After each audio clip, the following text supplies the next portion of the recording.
Greetings, Dr. Wolfula here with part 1 of the 2015 Q&A video series. I'm sorry this was so late. I had to lay low for a while, but I'm back now to answer your questions, along with Ghoulash this time. Let's begin. Quintin Stroman asked, does it take two Batmans to tango or not? Great first question. Jack Stickman asked, under the Geneva Convention, you were supposed to release those civilians once you were provided with food and water. So, when are you gonna get around to doing that, Dr. Wolfula? The whole nation is wondering. Oh, I wanted to release the hostages, believe me. But they said they were having too much fun here. I'm sorry. Boe Allen asked, are you two gay for each other? What do you mean, the band, you two? I don't know, maybe. They do hang out with each other a lot. That's probably because they're a band, though. Who knows? Maybe they only started the band to cover up their secret homosexuality. It would explain why they dressed up as the Village People that one time, and it's paid off for them in the long run because they've had a lot of hits over the years. It pays to be gay. Allegedly. Cole Barnes asked, my question is, what kind of music do you listen to? I like that one song named Luca by Susanna Vega. That's probably because I relate to it so very much. Scavenger asked, do you think they will make one more Texas Chainsaw Massacre? Of course, but hopefully not if they're gonna keep pussifying the series. Who cares, though? That's the real question. Sunes Banunes asked, dear Dr. Wolfula, what is your favorite weapon of choice when killing or stabbing someone to death? P.S. You are awesome, smiley face. I'm not a stabby kind of murder guy. I make stuff to do that for me. Some of that stuff is more successful than others. Have I killed anybody? No. I'm not into violence, but my younger sister is really into it, in a very scary way. Those Boy Scouts didn't deserve what happened to them. Blake Slime asked, hey Dr. Wolfula, why do you feel it necessary to beat up Ghoulash every day? I don't beat him up. What has he been telling you people behind my back? I've just been falling down the stairs. Repeatedly. Damon DeLarge asked, dear Dr. Wolfula, why do you hate Australians so much? What makes you think I hate that piece of shit country, Australia? No offense. Please don't unsubscribe. Australia is a beautiful country. Dr. Wolfula, do you have any plans to record audio commentaries for horror films? I was gonna do a scripted MST3K style commentary for the 2007 Halloween, but it took me a half hour to riff jokes on just the first 5 minutes of a 2-hour-long movie. Screw that. I might still do commentaries, but I'll have to approach it in a more practical way. Kaiju Fan 1984 asked, what are your thoughts on the new Friday the 13th movie? The only info out there is rumor, so I got nothing to say. They're also doing a game, which could be fun. There's a horror game boom right now because of those screechy Let's Players out there, so we'll probably get some decent quality to fuel the gameplay video marketplace. There's also apparently going to be a new F-13 show, but I think it's on that Supernatural network, so I don't know about that. Sharp Rich Dragon asked, Dr. Wolfula, why has Ghoulash been taking over the channel lately? I've just been watching Scooby-Doo, and ever since they put MASH on Netflix, I've had my hands full. Sacrifices need to be made. I only did 3 videos in a Scooby-Doo Let's Play. What are you talking about? Jesse Yancey asked, Dr. Wolfula, why are you so fucking awesome? Some things are better left unexplained. Hey, Dr. Wolfula, have you ever played any of the Resident Evil games? If you have, which one is your favorite? And please tell me you don't like the movies. I played Revelations on 3DS.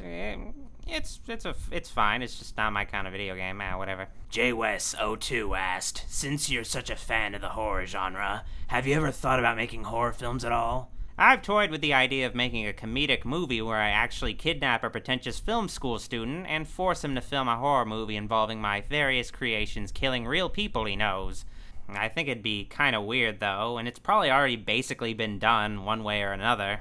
Also, it would have to be an alternate universe, Dr. Wolfula, where I'm actually a guy in a costume who used to be a horror host or makeup effects artist that went crazy. I really don't like talking about this kind of stuff. Brett Schleicher asked, what do you think about Bruce Campbell's idea of making an Expendables of Horror film?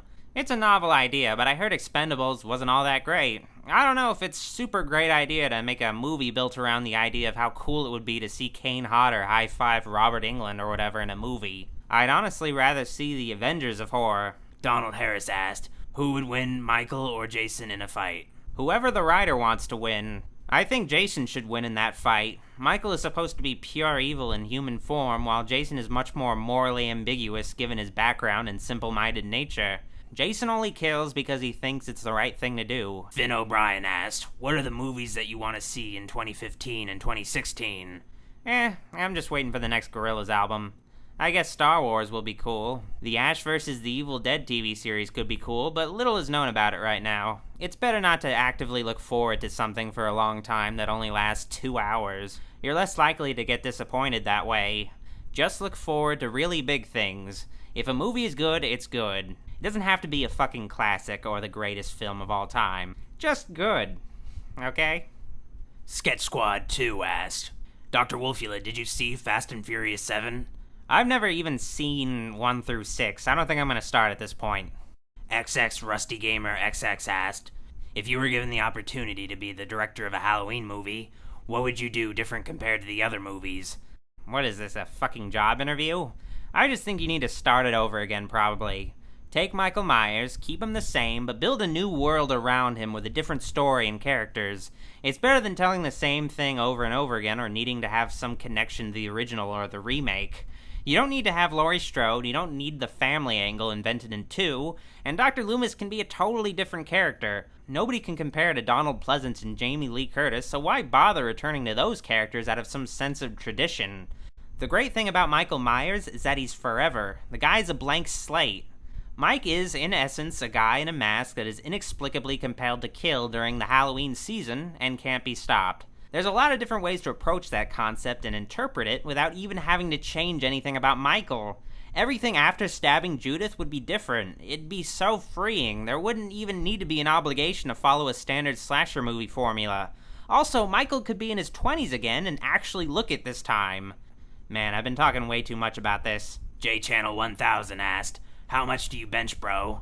How much is the highest? Unknown Soldier asked, what's so you think of the Batman v Superman Dawn of Justice teaser trailer? P.S. Your videos are awesome. I was looking forward to the movie, but I'm not really feeling the Frank Miller influence. I love Dark Knight Returns, but I really don't want Batman and Superman's first live-action film encounter to be inspired so heavily by Dark Knight Returns.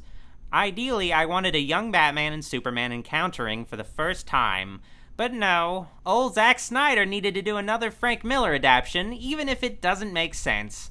I also don't like how they're emphasizing the God angle for Supes.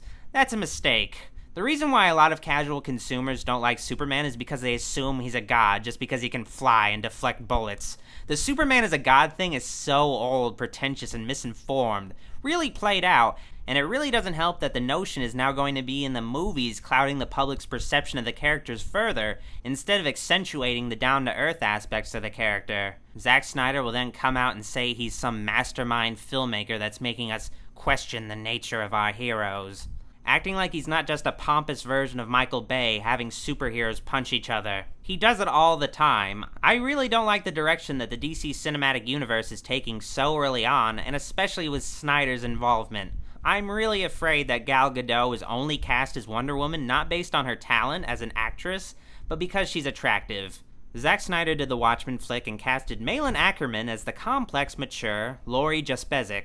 Malin Ackerman was terrible in that role, but she was attractive, and Snyder put her in a skin-tight leather outfit that wasn't a contemporary superheroine outfit of the 60s and 70s. Snyder then did Sucker Punch, which was hot ladies fighting stuff in front of a green screen. Zack Snyder is shallow and obsessed more with visuals than he is with telling a story that actually resonates with people, and he'll tack on some deeper meaning to all of the explosions at a later date during an interview.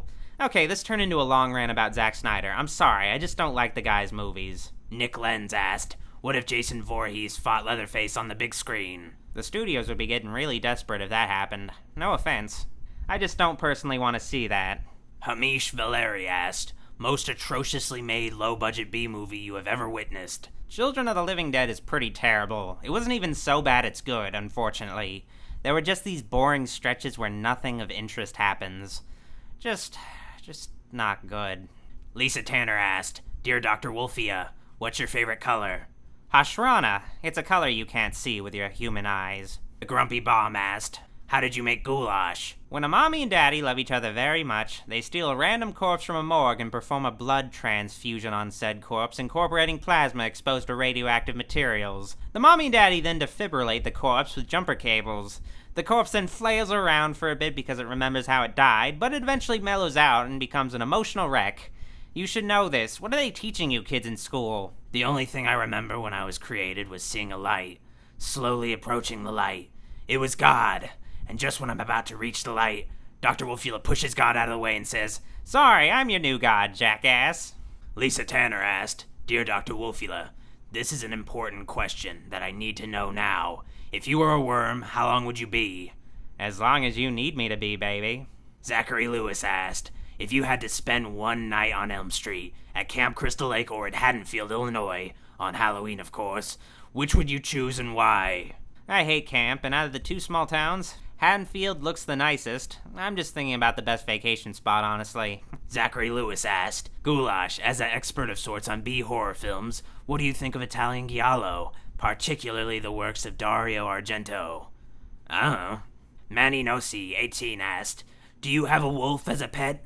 No, that's gay. Zombie Slayer 5 asked, "How did you manage to possess that white guy in your Five Nights at Freddy's video? Could you inform us on how to do it?" I just asked nicely. Louis Ferrer asked, "Dr. Wolfula, favorite comic book series?"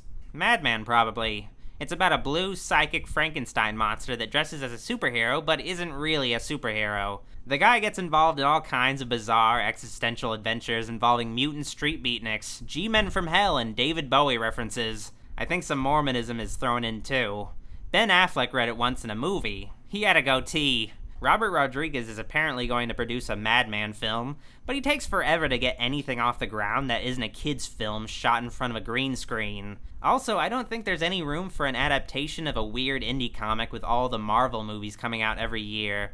Dictator asked, "Dr. Wolfula, will you have your own kids' Saturday morning cartoon?" Saturday morning cartoons aren't being made anymore. Networks just rerun old shows or show some anime based on some game.